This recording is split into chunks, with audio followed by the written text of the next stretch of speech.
नमस्कार सभी को। आज हम बात करने वाले हैं एक बड़ा नियुक्ति অসম পুলিচৰ লগতে ভাৰতৰ উত্তৰ প্ৰদেশত বৃহৎ পুলিচৰ নিযুক্তি বাঢ়িছে। বৃহৎ টোটেল 60,244টা পোষ্ট ওলাই আহিছে। বৃহৎ নিযুক্তি। যোনে যোনে আসাম পুলিচৰ প্ৰিপাৰেশ্যন কৰি আছা সিহঁতৰ কাৰণে এটা ডাঙৰ সুখবৰ।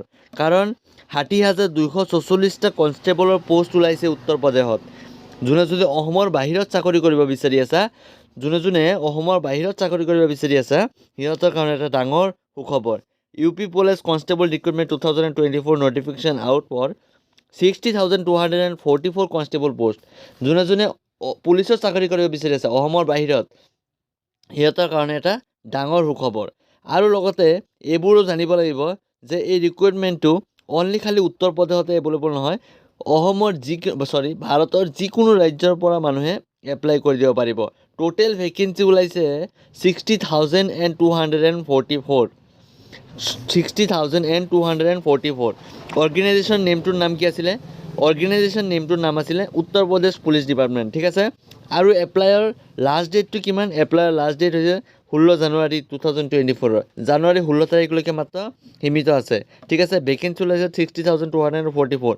Post name constable. ঠিক আছে।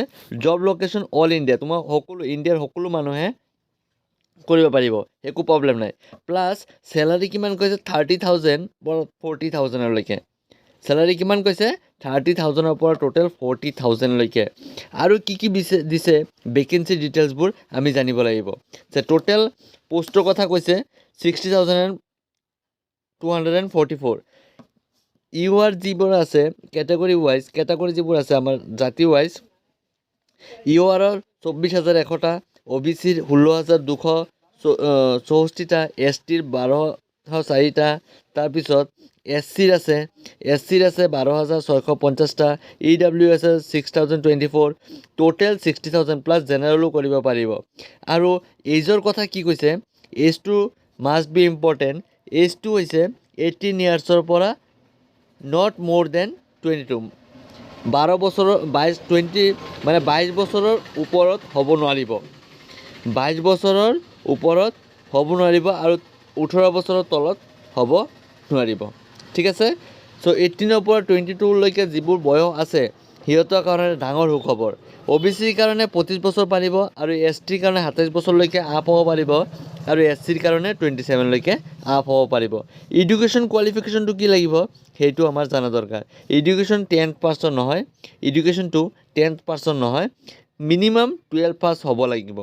অৰ গ্ৰেজুৱেশ্যনটো এভেইলেবল ইউনিভাৰ্চিটি এইবোৰ কথা নাই, কিন্তু মিনিমাম 12 প্লাছ হ'ব লাগিব। কিমান টকা এপ্লাই কৰিবলৈ পইচা দিব লাগিব, ফিজ দিব লাগিব সেইটো জনা দৰকাৰ। জেনেৰেলে 400 গোটেই। SC বুলি যে ইয়াত মাপ দিয়া হৈছে এইটো কোনো মাপ নাই, বাট সকলোৰে 400 টকাকৈ দিব লাগিব। বুজি পাইছা?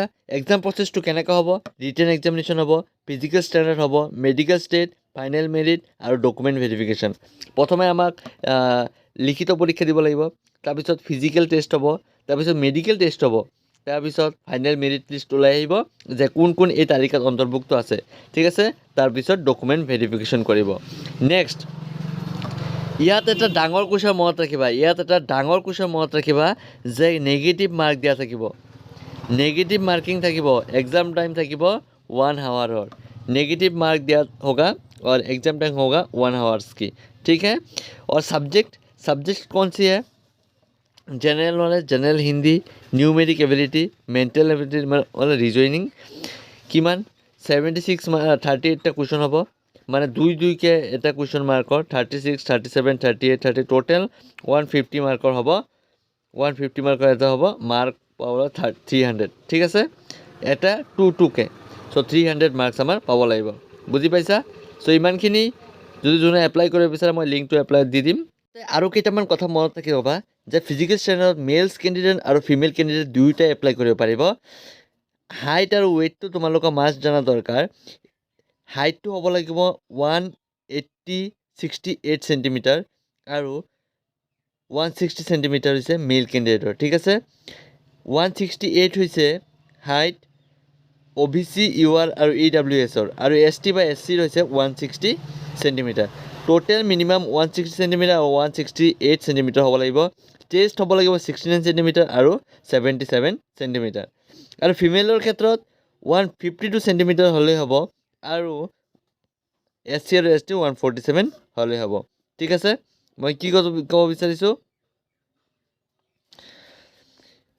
ফিজিকেল টেষ্টৰ যিটো টাইম লিমিট আছে এইবোৰ দৰকাৰ নাই মেল ফিমেল এইবোৰ পিছতহে গম পাবা PT টেষ্ট PTটো কেনেকুৱা ধৰণৰ চ' ইমানখিনি যদি যোনে এপ্লাই কৰিব বিচাৰা সোনকালে এপ্লাই কৰি লোৱা কাৰণ লাষ্ট ডেটটো 16 জানুৱাৰী হয়